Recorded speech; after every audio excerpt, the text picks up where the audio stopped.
Dalam tahun 1976, Tun Haji Muhammad Fuad Stephen, Ketua Menteri Sabah, telah meninggal dunia dalam nahas kapal terbang.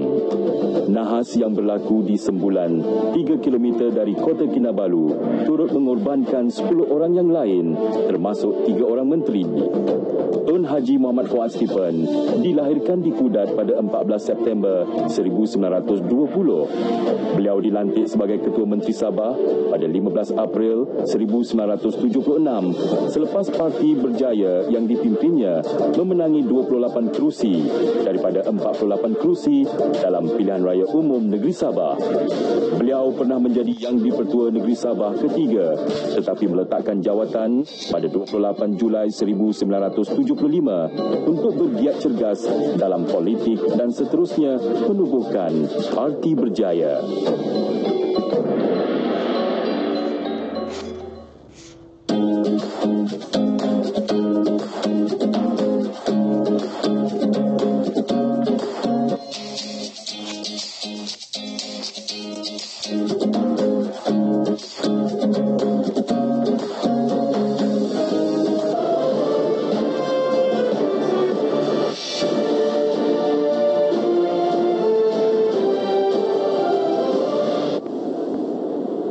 Assalamualaikum dan selamat pagi. Berita pagi 6 Jun 2020, saya Siti Aisyah Basli.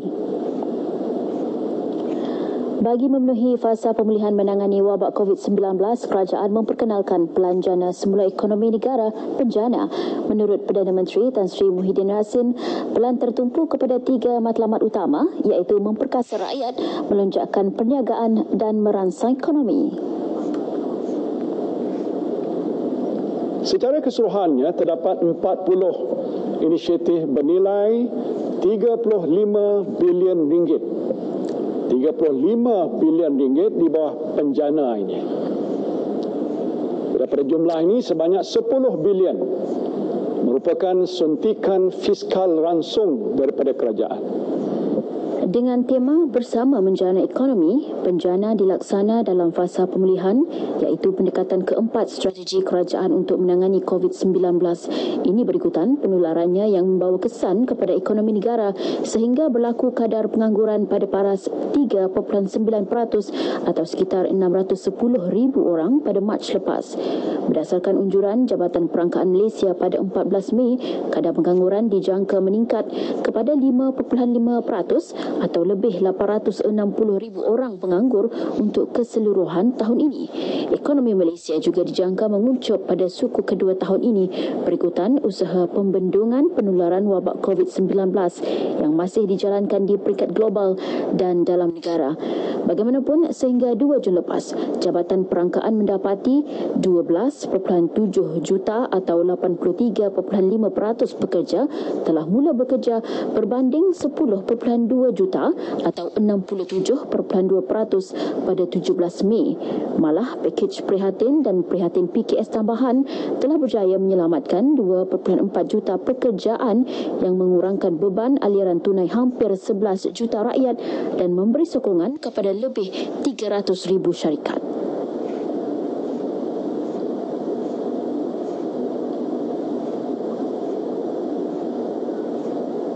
Hampir 9 bilion ringgit diperuntukkan bagi memastikan pengekalan pekerjaan. Peruntukan itu akan memberi manfaat kepada 3 juta tenaga kerja melalui beberapa inisiatif. Pertama, Perluasan program subsidi upah yang bernilai 5 bilion ringgit. Sejak diperkenalkan dalam pakej Perhatin dan Prihatin PKS tambahan, program subsidi upah ini telah disambut baik oleh pekerja dan majikan.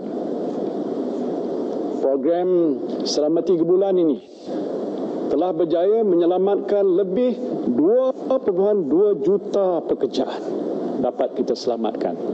Dan bagi membantu syarikat dalam tempoh peralihan pembukaan semula ekonomi, kerajaan akan melanjutkan subsidi upah ini selama 3 bulan lagi. Memandangkan ekonomi telah pun dibuka secara berperingkat, subsidi upah ini ditetapkan pada kadar RM600 sebulan untuk setiap pekerja sehingga maksima 200 pekerja bagi setiap syarikat. Bagi sektor pelancongan dan sektor-sektor yang tersenarai dalam aktiviti ekonomi yang dilarang sepanjang tempoh PKPB dan telah diarah mengambil cuti tanpa gaji, majikan boleh memohon subsidi upah. Syaratnya, pekerja tersebut menerima bayaran subsidi secara langsung. Program insentif pengambilan pekerja berjumlah 1.5 bilion ringgit turut diperkenalkan. Menerusi program itu, syarikat akan diberi insentif keuangan untuk memberi pekerjaan kepada penganggur dan belia. Ia dijangka memberi manfaat kepada 300,000 individu melalui 2 insentif. Pertama, insentif bagi menggaji penganggur berumur di bawah 40 tahun sebanyak RM800 sebulan bagi setiap pekerja. Dan kedua, insentif bagi menggaji penganggur berumur 40 tahun dan ke atas dan golongan OKU sebanyak RM1,000 sebulan. Insentif ini akan diberikan selama 6 bulan. Bagi menggalakkan penganggur meningkatkan kemahiran, elau latihan sehingga RM4,000 boleh dituntut daripada perkeso oleh mereka yang hilang pekerjaan walaupun mereka bukan pencarum di bawah skim insurans pekerjaan. Bagi menangani isu kadar pengangguran belia dan meningkatkan kebolehpasaran graduan pula, insentif kepada majikan yang menyediakan peluang perantis kepada lepasan sekolah dan graduan pada kadar RM600 sebulan turut disediakan. Begitu juga peruntukan RM2 bilion bagi program peningkatan kemahiran untuk mereka yang sedang menganggur dan golongan belia.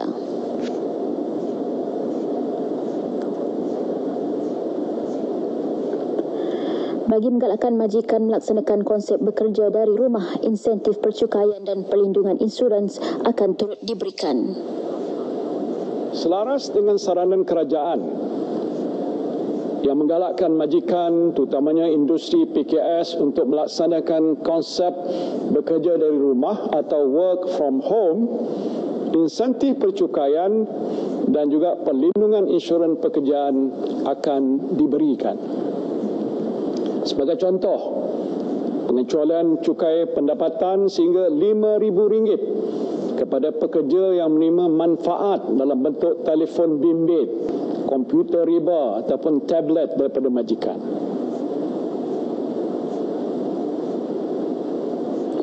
Bagi membantu kelangsungan aspek pendidikan dan pekerjaan norma baharu, perkhidmatan internet percuma disediakan. Ia boleh dinikmati sehingga hujung tahun ini. Dengan kerjasama syarikat telekomunikasi akan menyediakan perkhidmatan internet dengan kapasiti 1 GB secara percuma untuk semua pengguna dari jam 8 pagi hingga 6 petang setiap hari untuk melalui laman web berkaitan pendidikan dan aplikasi persidangan video. Semua pengguna juga boleh mengakses laman web kerajaan serta aplikasi COVID-19 kerajaan, khususnya MySejahtera secara percuma tanpa had.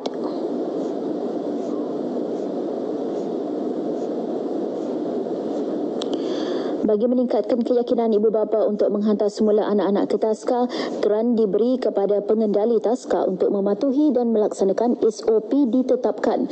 Pada masa sama, e-voucher akan disediakan untuk perkhidmatan pengasuh kanak-kanak yang ditempah dalam talian. Ia meliputi insentif cukai pendapatan individu untuk iuran yang dibayar kepada taman asuhan dan taman didikan kanak-kanak sehingga RM3,000. Ia dikawal selia Kementerian Pembangunan Wanita, Keluarga dan Masyarakat serta lembaga hasil dalam negeri. Ini pula berita gembira untuk pengguna pengangkutan awam seliaan prasarana. Program My30 diperkenal untuk meringankan kos perjalanan mereka. Saya memahami keperluan saudara-saudari yang menggunakan pengangkutan awam untuk keluar bekerja dan melakukan aktiviti-aktiviti lain. Dan bagi meringankan beban kos pengangkutan, kerajaan akan memperkenalkan program My30 di mana pengguna hanya perlu membayar RM30 sahaja sebulan, iaitu RM1 sehari, untuk menikmati pas perjalanan tanpa had bagi pengangkutan awam di bawah selian prasarana di Lembah Kelang. Dan inisiatif ini juga terbuka pada semua warga negara dan akan berkuat kuasa mulai 15 Jun hingga hujung 2020.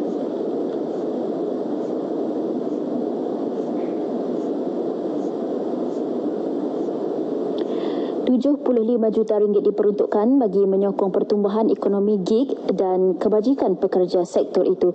Ekonomi gig ialah pasaran buruh kontrak jangka pendek atau pekerjaan bebas oleh individu yang dipacu teknologi digital. Geran berjumlah 50 juta ringgit dalam bentuk dana padanan akan diperuntukkan bagi platform ekonomi gig untuk pekerja yang mencarum di bawah Perkeso dan skim Aisaraan KWSP. Dan kedua, peruntukan sebanyak 25 juta ringgit kepada MDEC bagi program Global Online Workforce ataupun GLOW yang bertujuan untuk membimbing rakyat Malaysia menjana pendapatan dalam talian melalui pelanggan antarabangsa. Bagi menyelaras dan memantau pelaksanaan, Jawatankuasa Khas Pekerjaan Nasional akan ditubuhkan. Ia akan dipengerusikan bersama Menteri Keuangan dan Menteri Sumber Manusia serta wakil dari sektor swasta dan sektor awam. Bagi menggalakkan perusahaan mikro dan PKS beralih kepada perkhidmatan dalam talian, beberapa langkah utama turut diumumkan. Antaranya, pemberian geran dan pinjaman kepada PKS dan syarikat peringkat pertengahan menerusi peruntukan 700 juta ringgit. Dan ini termasuklah pertama 100 juta ringgit geran padanan digital PKS yang akan disediakan dengan kerjasama syarikat telekomunikasi. Keduanya ialah 500 juta ringgit di bawah dana transformasi teknologi PKS sebagai pinjaman mudah.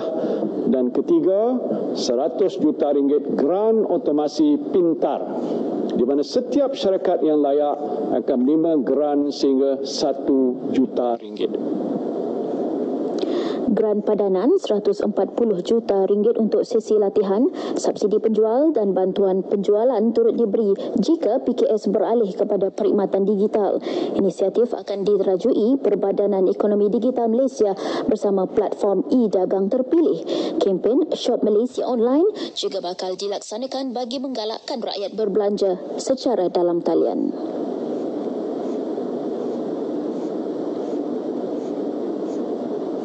Bagi menggalakkan pembayaran tanpa tunai, kerajaan akan mengkreditkan RM50 ke dalam akaun e-dompet pengguna bermula Julai ini. Ia akan memanfaatkan seramai 15 juta rakyat Malaysia. Dalam menjalani kehidupan norma baru, semakin ramai rakyat Malaysia memilih untuk menggunakan pembayaran tanpa sentuh atau contactless payment. Untuk menggalakkan penggunaan perkhidmatan ini melalui program e-penjana yang bernilai 750 juta ringgit, kerajaan akan mengkreditkan RM50 ke dalam akaun e-dompet pengguna.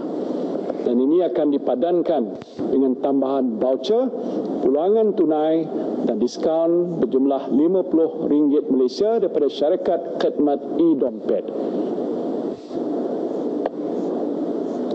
Golongan kurang bernasib baik tidak dilupakan kerajaan. Bagi mengurangkan beban ibu tunggal dan orang kurang upaya OKU, bantuan RM300 secara sekali bayar akan disalur sebelum Hari Raya Aidiladha ini. Kerajaan juga sentiasa mengambil berat akan kebajikan dan kesejahteraan kumpulan SASA seperti OKU dan juga ibu tunggal. Sehubungan itu, lebih 300,000 OKU dan ibu tunggal yang tersenarai di bawah Jabatan Kebajikan Masyarakat layak menerima bantuan one-off sebanyak RM300 bagi mengurangkan beban mereka. Bayaran ini insyaAllah akan disalurkan sebelum Hari Raya Aidil Adha.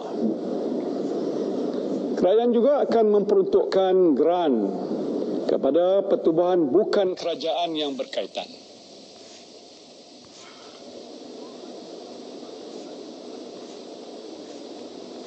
Berikut antara 40 inisiatif di bawah bencana bernilai RM35 bilion yang diumumkan Perdana Menteri.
Sebagai seorang pengusaha kedai makan, Polis kali ini melalui laman media sosial milik pertubuhannya.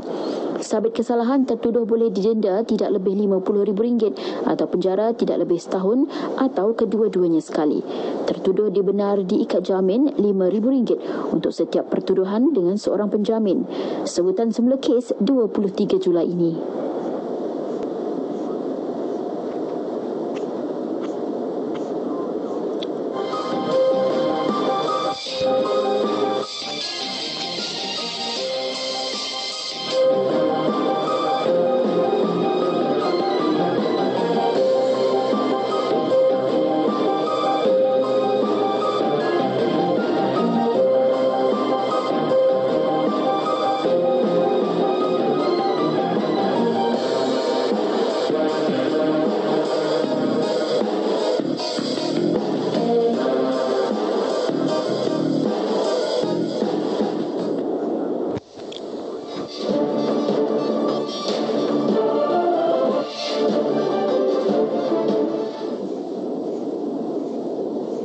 Ke perkembangan luar negara, 10,000 penunjuk perasaan berhimpun di ibu negara Mali Bamako bagi mendesak Presiden Ibrahim Boubacar Keïta letak jawatan.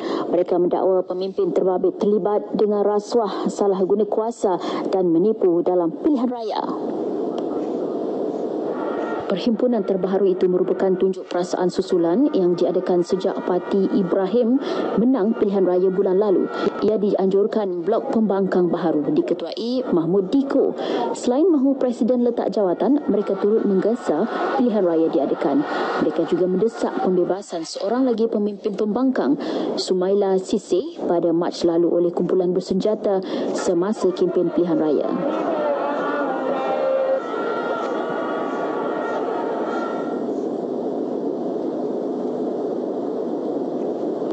Masjid di Ibu Negeri Indonesia kembali dibuka selepas ditutup hampir 3 bulan susulan perintah larangan bagi membendung penularan COVID-19. Selain masjid, gereja dan rumah ibadat lain turut dibuka kembali. Umat Islam Jakarta tidak melepaskan peluang dengan menunaikan solat Jumaat selepas terpaksa meninggalkan kewajipan itu sejak Mac lalu. Namun khutbah Jumaat dipendekkan berbanding kebiasaan bagi mengurangkan risiko jangkitan. Pada masa sama, jemaah diminta membawa sejadah sendiri dan mematuhi amalan penjarakan sosial dengan pemeriksaan suhu dilakukan di pintu masuk masjid. Indonesia merekodkan lebih 29,000 kes jangkitan COVID-19 termasuk 1,770 kematian dengan kadar jangkitan mulai berkurangan di Jakarta.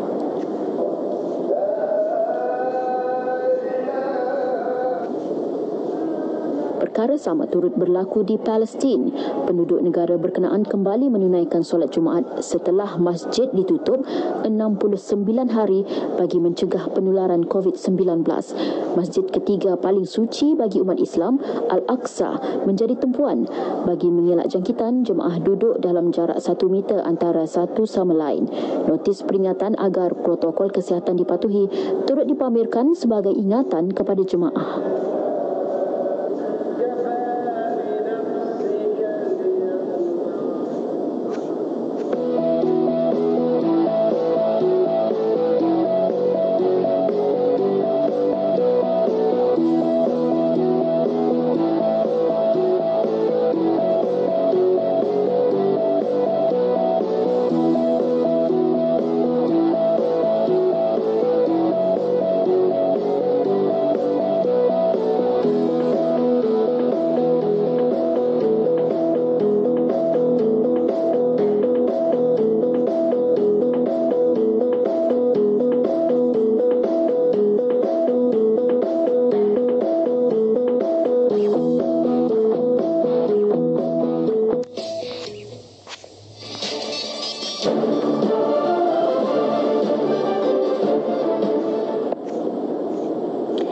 Sedikit perkembangan sukan. Semua peserta yang terbabit dengan kem latihan pusat Road to Tokyo RTT sejak Isnin lalu menjalani ujian saringan COVID-19 kali kedua semalam. Ujian saringan membabitkan 62 peserta termasuk atlet, jurulatih, pegawai perubatan sains sukan dan pegawai sokongan di Pusat Latihan Akademi Badminton Malaysia Bukit Kiara serta Pusat Latihan Perahu Layar Kebangsaan di Langkawi. Sebelum ini, semua peserta di kedua-dua pusat latihan itu disahkan negatif COVID-19 dalam ujian pertama ketika mereka melaporkan diri pada Isnin. Mereka diwajibkan menjalani 3 kali ujian saringan sepanjang tempoh sebulan latihan.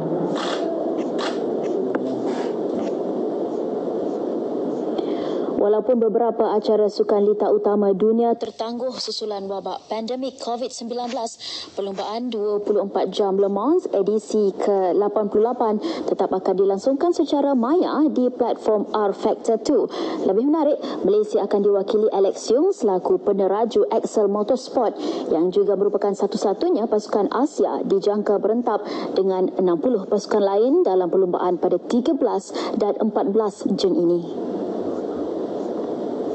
Alistair Yung akan bersama-sama dengan bapanya Alex sekaligus menjadikan gandingan bapa dan anak untuk pasukan Excel. Alex dan Alistair turut mendapat lesen daripada Persatuan Permotoran Malaysia, MAM. It's going to be super tough. We have some really great drivers driving: Fernando Alonso, Jenson Button, Max Verstappen. These are all great sim races, not just real life races. So it's going to be very super tough. Don't forget, there's going to be the best sim races in the world will be there as well. But I think we're up to the challenge. All 4 drivers have been practicing hard, and hopefully we'll be really there. And who knows, maybe we might even be able to get a very good result. Manakala Nakib Azlan yang merupakan naib juara e-racing GP edisi global dan Mika Hakimi melengkapkan slot 4 pelumba Malaysia. Kedua-duanya tidak asing lagi dalam permainan lumba simulator. Pasukan Malaysia akan bersaing dengan pasukan antarabangsa seperti Toyota Gazoo Racing yang turut membariskan nama-nama besar seperti Fernando Alonso dan Max Verstappen. Baik, laporan itu mengakhiri berita pagi. Terus amalkan norma baharu dan sama-sama kita patuhi PKP bersyarat. Saya Siti Aisyah Basli. Assalamualaikum. Salam hormat. InsyaAllah kita jumpa lagi.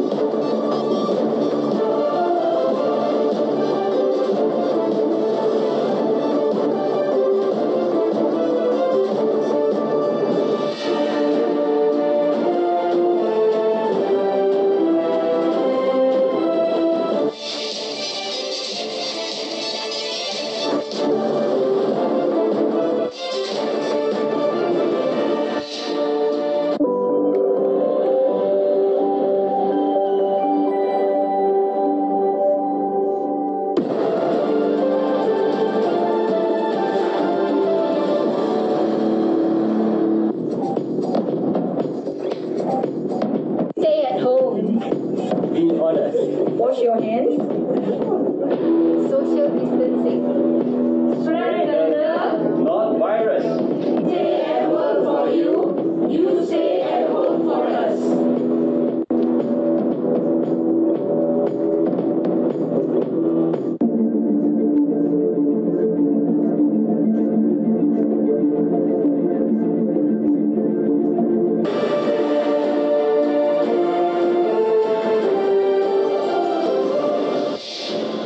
Selamat pagi dan salam sejahtera bersama saya Konstantin Pahlawan dalam Berita Pagi Sabah edisi Sabtu 6 Jun 2020. Penampang kembali menjadi zon kuning selepas mencatat 1 kes baharu semalam. 2 lagi kes baharu dicatat di Kota Kinabalu dan Beaufort. Dengan penambahan 3 kes baharu tersebut menjadikan jumlah kumulatif kes positif sebanyak 351 kes. Berdasarkan infografik Kementerian Kesihatan dan Kesejahteraan Rakyat Sabah, seorang lagi pesakit sembuh menjadikan jumlah kumulatif kes sembuh sebanyak 336. Sementara itu, terdapat 10 kes sedang dirawat di 6 hospital pakar seluruh Sabah, iaitu 3 pesakit di Tawau, masing-masing 2 di Kota Kinabalu dan Beaufort, manakala 1 di Tuaran, Penampang dan Putatan. Jumlah kematian akibat COVID-19 di negeri ini kekal 5 orang. Sejumlah 5.5 juta ringgit disalurkan kerajaan negeri menerusi Jabatan Perkhidmatan Kebajikan Am JPKA dan Jabatan Hal Ehwal Wanita Sabah JEWA bagi membantu rakyat negeri ini yang terjejas akibat pandemik COVID-19. Menteri Kesihatan dan Kesejahteraan Rakyat Datuk Frankie Poon Ming Fung berkata, daripada jumlah itu 3.6 juta ringgit disalurkan JPKA Sabah kepada pusat kuarantin sementara gelandangan, kuarantin di rumah dan rumah pelajar Sabah menerusi bantuan perbelanjaan bekalan makanan. Manakala 1.9 juta ringgit disalurkan jiwa kepada ibu tunggal. Sementara itu katanya Majlis Perkhidmatan Masyarakat Sabah MPMS mengambil inisiatif mewujudkan tabung bantuan makanan COVID-19 dengan peruntukan RM180,000. Ia membantu golongan kurang bernasib baik terdiri daripada OKU, warga emas, ibu tunggal, bapa tunggal dan golongan daif akibat kehilangan pekerjaan dan punca pencarian. Beliau memberitahu sidang media selepas melancarkan majlis infografik dan video klip kaedah pelupusan pelitup muka serta projek sukarelawan menjahit 10,000 pelitup muka untuk institusi kebajikan di Kota Kinabalu. Infografik dan video klip kaedah pelupusan itu bertujuan menyebarkan mesej pelupusan pelitup hidung dan mulut dengan cara teratur dan selamat. Ia akan disebarkan melalui pelbagai kaedah komunikasi, antaranya laman sesawang rasmi Kementerian Kesihatan dan Kesejahteraan Rakyat Negeri selain poster dalam 3 bahasa iaitu bahasa Melayu, Inggeris dan Mandarin. Susulan kebenaran solat Jumaat seramai 40 orang masyarakat Islam di Sandakan meminta agar jawatan kuasa Masjid Daerah Sandakan tidak menetapkan jemaah yang sama setiap kali solat Jumaat, sebaliknya perlu memberi ruang kepada jemaah lain pada setiap minggu sehingga tempoh penguatkuasaan Perintah Kawalan Pergerakan Bersyarat PKPB tamat. Menurut Pegawai Tadbir Agama Jabatan Hal Ehwal Agama Islam Negeri Sabah Jahin Sandakan, Haji Romzi Abdul Rahman, Jawatankuasa Masjid perlu memilih ahli karya masing-masing berdasarkan prosedur operasi standar SOP ditetapkan, iaitu umur tidak melebihi 70 tahun, bukan kanak-kanak serta tidak kepada golongan wanita. Ia bagi memastikan pelaksanaan solat Jumaat seramai 40 orang berjalan lancar seperti yang ditetapkan Majlis Fatwa Negeri Sabah menerusi satu kenyataan yang dikeluarkan pada Selasa. Kita telah membincangkan kepada imam-imam kita dan juga jawatan kuasa masjid-masjid agar mereka memberi ruang kepada jemaah yang lain. Hari ini 40 orang, nanti minggu hadapan 40 orang yang lain lagi agar mereka mendapatkan sampai tempoh PKPB ini selesai. Beliau ditemui RTM selepas menunaikan solat Jumaat berjemaah di masjid daerah di Sandakan. Dianggarkan sebanyak 50 buah masjid di Sandakan mula menunaikan solat Jumaat berjemaah 40 orang. Selain solat Jumaat, Majlis Fatwa Negeri Sabah juga membenarkan bilangan ahli jemaah solat 5 waktu ditambah kepada 12 orang bermula semalam. Pelanjana semula ekonomi negara penjana yang diumumkan Perdana Menteri Tan Sri Muhyiddin Yassin semalam memberi nafas lega kepada golongan peniaga di negeri ini yang terjejas pendapatan akibat pandemik COVID-19. Salah seorang pemilik restoran Hajah Rahmawati Haji Hamering bersyukur